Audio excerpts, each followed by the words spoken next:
সুপ্রিয় দর্শক, জীবনের গল্পে আপনাদের স্বাগতম। ক্যামেরার সামনে দাঁড়িয়ে আছে এই মুহূর্তে একটি বোন। আমরা শুনবো তারই জীবনের গল্প। আসসালামু আলাইকুম আপু, কেমন আছেন? ওয়ালাইকুম আসসালাম ভাইয়া, ভালো। আপনি ভালো আছেন? এই তো আলহামদুলিল্লাহ ভালো আছি। আপনার নাম কি? আপনি কোথা থেকে এসেছেন? আমার নাম সিমরান, আমি বরিশাল থেকে এসেছি। বরিশাল থেকে এসেছেন। আপনার বিয়ে শাদী হয়েছিল? না ভাইয়া, আপনার বয়স কত? এই 23-24 এরকম। 23-24 জি। বছর বয়স। আপনার ফ্যামিলিতে কে আছেন? মা আছে, ছোট একটা বোন আছে। মা আর ছোট বোন। আপনার বাবা কি হয়েছেন? মারা গেছে। আপনার আব্বু মারা গেছে। আপনার কত বছর বয়স ছিল তখন? এই আমার 13 বছর এরকম।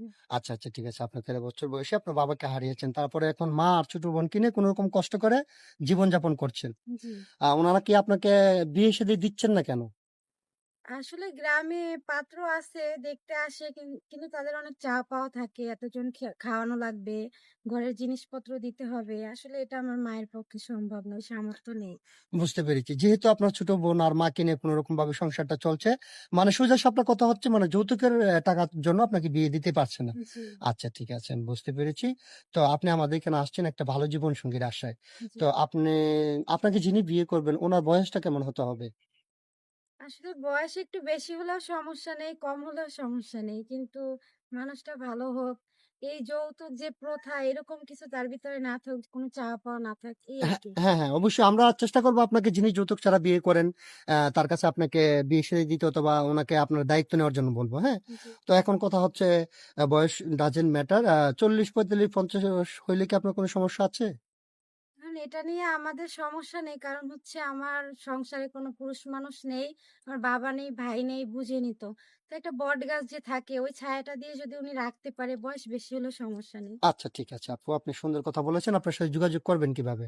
আপনাদের মাধ্যমে ভাইয়া। কেন আপনার ব্যক্তিগত কোনো ফোন নেই? না ভাইয়া। আচ্ছা, ঠিক আছে, বুঝতে পেরেছি। তো সুপ্রিয় দর্শক, এই মুহূর্তে ডিসপ্লেতে যে নাম্বারটি দেখতে পাচ্ছেন এটা হচ্ছে আমাদের ইউটিউব চ্যানেল কর্তৃপক্ষের নাম্বার।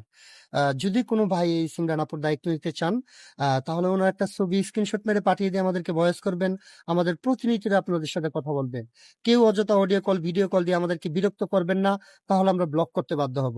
আচ্ছা, ঠিক আছে আপু, আমি একটা কথা বলি। আমরা এই ভিডিও পাবলিক করার পর দেশ থেকে প্রবাস থেকে শত, শত ভাই আপনাকে দায়িত্ব নেওয়ার জন্য বলবে। অনেকের স্ত্রী মারা গেছে, চইলা গেছে অথবা বাচ্চা-কাচ্চা হয় না, তার জন্য ২য় বিয়ে করতে চায়। তাহলে আপনি কি বিয়ে বসবেন?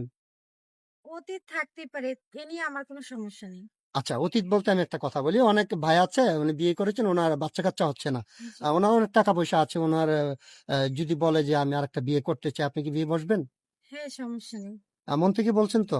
মন থেকেই বলছি, কারণ এটাতে উনার কোনো দোষ নাই তো। যদি আমার দ্বারা উনি বাবা ডাক শুনে তো আলহামদুলিল্লাহ অনেক ভালো। আচ্ছা, ঠিক আছে আপু, আপনি সুন্দর কথা বলেছেন। আরেকটা কথা বলি, সিঙ্গেল ফ্যামিলি পছন্দ না জয়েন্ট ফ্যামিলি পছন্দ? অবশ্যই জয়েন্ট ফ্যামিলি। জয়েন্ট ফ্যামিলিতে অনেক মানুষ থাকে। পারবেন সবাইকে নিয়ে একসাথে চলতে? অবশ্যই, কারণ আমার মা আর বোন ছাড়া কেউ নাই। ওরকম যদি সবাইকে আমি পাই, আলহামদুলিল্লাহ আমার জীবনে অনেক সুখ আসবে। আচ্ছা, নামাজ কালাম পড়া হয়? জি। আচ্ছা, ঠিক আছে আপু, আপনি ভালো থাকবেন, সুস্থ থাকবেন। আল্লাহ হাফেজ।